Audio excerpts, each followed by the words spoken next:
Hello. Previously I built a compost bin on one side of the greenhouse and filled it. I've also used the other side of the greenhouse as a storage space for bits and pieces. Now it's time to start organising a work area so I have somewhere to work and prepare things. We regularly get pallets dropped off in one of the car parks on the site. The companies that drop them off have no use for them, and it's useful for us to have a free supply of pallets. I was looking for some to take apart and build raised beds.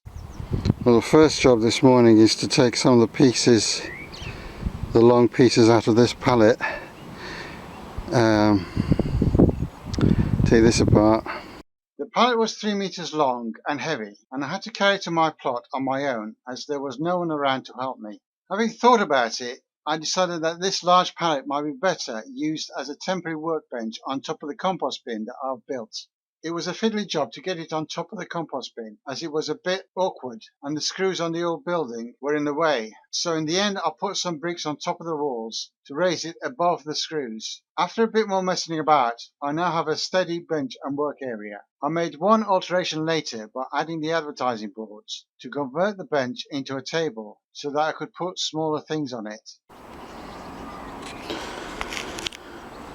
Well, I brought these two in from home because this green one used to be the nettle tea and the brown one used to be the weed tea that I was brewing up at home, but I'll be brewing up I've got plenty of nettles here, so I won't be doing that at home, and I'm combining all the various things at home into one bucket.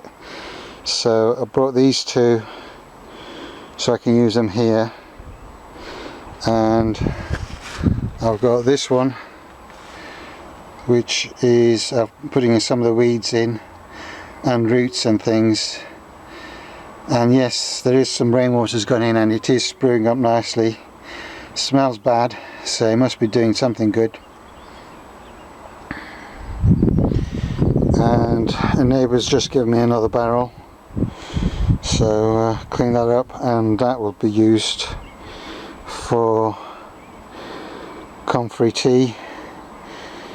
That will be the weed tea. This one will be nettles, and I might use that for nettles as well. I had my eye on that raspberry as the first raspberry of the season from the allotment, and something's been at it. It wasn't ready 2 days ago, and then it started raining, and now that I've come back, something's had it. There's another one coming up here which is just about ready, but I'm hoping to get to that before something else eats it.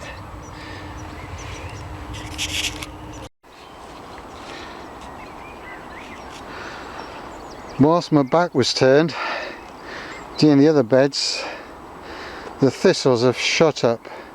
I mean, I pulled some of them from around here, and you can see the raspberries are so high, and the thistles have gone over the top of them, grown over the top, so you can actually see the raspberries. And if I come over here, there are some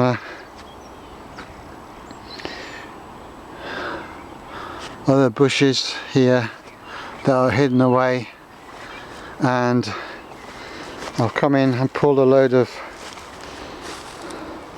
thistles from here, and I can see like the blackcurrant is it's managed to flower and fruit before those things got in the way, but there is quite a lot of thistles to clear out.